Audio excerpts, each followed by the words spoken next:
இரத்த புற்றுநோய்களை பெரும்பாலும் அமைதியான நோய்கள் என்றே கூறலாம். இதன் ஆரம்பகால அறிகுறிகள் மிகவும் நுட்பமானவை என்பதால் சாதாரண காய்ச்சல் அல்லது உடல் நலக்குறைவு என்று எளிதில் தவறாக புரிந்து கொள்ளப்படும் அபாயம் உள்ளது. மற்ற புற்றுநோய்களில் உருவாவது போல இவற்றில் கட்டிகளோ புடைப்புகளோ வெளிப்படையாக தெரிவதில்லை. மாறாக இவை எலும்பு, மஜ்ஜை, இரத்தம் அல்லது நிணநீர் மண்டலத்தில் உருவாகின்றனர். எனவே இரத்த புற்றுநோய் எப்படி உருவாகின்றனர், ஆரம்ப கால அறிகுறிகள் என்ன என்பதை விரிவாக பார்க்கலாம். இரத்த புற்றுநோயினால் அதீத சோர்வு, காய்ச்சல் அல்லது அடிக்கடி ஏற்படும் நோய் தொற்றுகள் போன்ற அன்றாட பிரச்சனைகளாகவே இதன் அறிகுறிகள் வெளிப்படும். மக்கள் பெரும்பாலும் இதை மன அழுத்தம் அல்லது சாதாரண வைரஸ் காய்ச்சல் என்று அலட்சியப்படுத்தி விடுகிறார்கள்.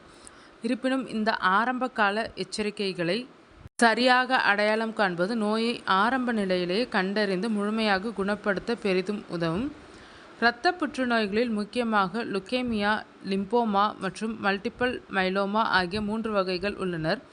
இவை ஒவ்வொன்றும் வெவ்வேறு வகையான இரத்த அணுக்களை பாதிக்கின்றனர். அசாதாரண இரத்த அணுக்கள் கட்டுப்பாடின்றி பெருகி ஆரோக்கியமான இரத்த சிவப்பணுக்கள், வெள்ளை அணுக்கள் மற்றும் தட்டணுக்களின் உற்பத்தியை தடுக்கும் போது இந்த நோய்கள் தொடங்குகின்றனர். இதன் விளைவாக உடலின் நோய் எதிர்ப்பு சக்தி, ஆக்சிஜன் பரிமாற்றம் மற்றும் இரத்தம் உறைதல் போன்ற முக்கிய செயல்பாடுகள் கடுமையாக பாதிக்கப்படுகின்றனர்.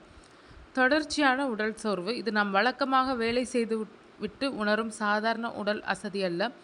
எவ்வளவு ஓய்வெடுத்தாலும் இந்த சோர்வு நீங்காது. அத்துடன் உடல் பலவீனம் மற்றும் மூச்சு திணறலும் ஏற்படலாம். இரத்த சிவப்பணுக்களின் உற்பத்தி குறைந்து இரத்த சோகை ஏற்படுவதே இதற்கு முக்கிய காரணமாகும்.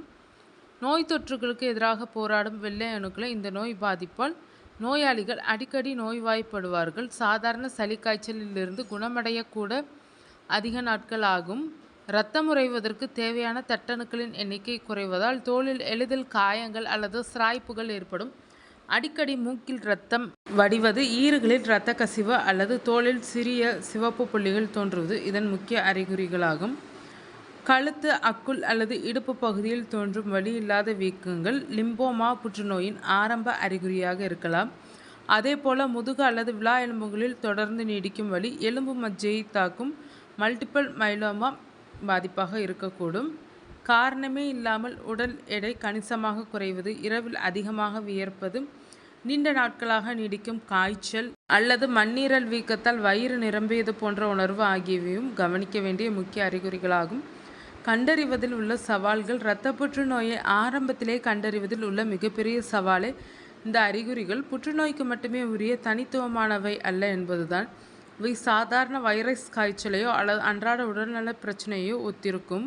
ஆனால் இங்கு கவனிக்க வேண்டிய மிக முக்கியமான விஷயம் அறிகுறிகளின் ஒருங்கிணைந்த கலவையும் மற்றும் அவை தொடர்ந்து நீடிப்பதும் தான். காரணமே இல்லாத அறிகுறிகள் சில வாரங்களுக்கு மேல் நீடித்தாலோ அல்லது காலப்போக்கில் மோசமடைந்தாலோ உடனடியாக மருத்துவரை அணுகி இரத்த பரிசோதனைகளை மேற்கொள்வது அவசியம்.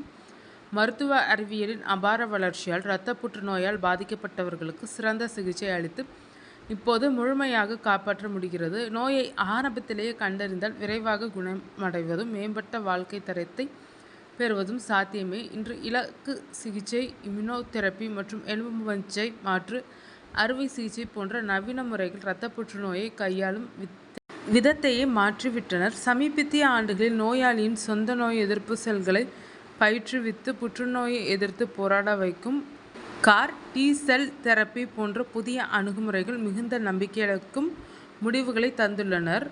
புற்றுநோய்க்கு எதிரான போராட்டத்தில் விழிப்புணர்வு என்பது மிகவும் சக்தி வாய்ந்த ஆயுதமாகும். உடலில் ஏற்படும் நுட்பமான மாற்றங்களை கவனித்து சரியான நேரத்தில் மருத்துவ ஆலோசனையை பெறுவதன் மூலம் இரத்த புற்றுநோயை ஆரம்பத்திலேயே கண்டறிய முடியும்.